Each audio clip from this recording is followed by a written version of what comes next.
हम रेणुका मिश्रा अहाँ समस्त मिथिलावासी के प्रणाम करे छी। आइ हम अहाँ सबके एकटा खेलौना गीत सुना रहल छी। पसंद आयत तऽ लाइक और सब्सक्राइब जरूर करब। जय मिथिला, जय मैथिली। अंगना में धान सुखाइले देलियै, बुढ़िया को बैसा देलियै ना। ललना रे कोटा जे धान बगिरा खेतै तो बुढ़िया टंगरी तोरी देबै ना। अंगना में धान सुखाइले देलियै, बुढ़िया के बैसा देलियै ना।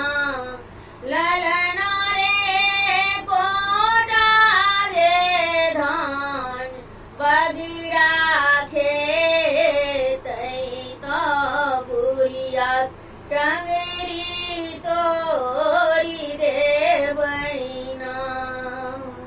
घर सँ बाहर भेली जेठकी गोतनिया ना। गोतनिये भले केलना, गोतनिये बुढ़िया मुहिने बड़ सुख हैत की राजक मालिक हमही बनबै ना। गोतनो हे बुढ़िया मुहिने बड़ सुख हैत की राजक मालिक हमही बनबै ना। अंगना में धान सुखाइले देलियै, बुढ़िया को बैसा देलियै ना। ललना रे कोटा जे धान बगिरा खेतै तो बुढ़िया टंगरी तोरी देबै ना। ललना रे कोटा जे धान बगिरा खेतै तो बुढ़िया टंगरी तोरी देबै ना। घर सँ बाहर भेली मझली गोतनिया ना। गोतनो हे बड़ नीक केलना, गोतनो हे भले केलना।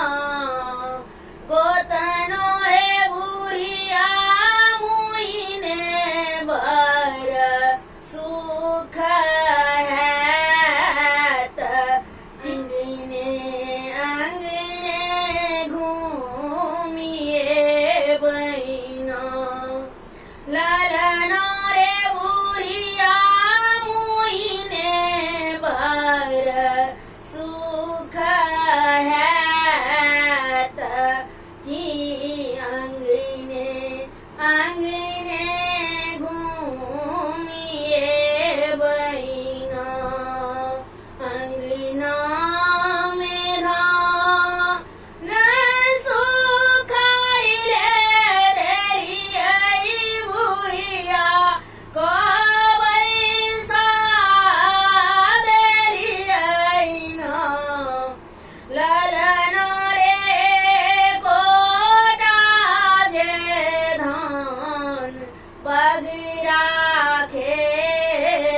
देखबैना गोतनो ए बुढ़िया मुहिने बर सुख हैत की पिया संग सीने माँ देखबैना अंगना में धान सुखैले देरियै बुढ़िया को बैसा देरियै ना ललना रे कोटा जे धान बगिरा खेतै तो बुढ़िया टंगरी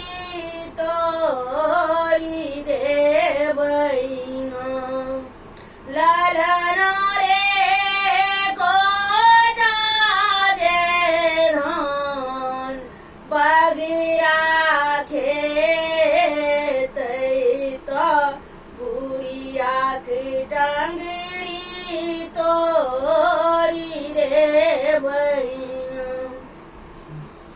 घर सा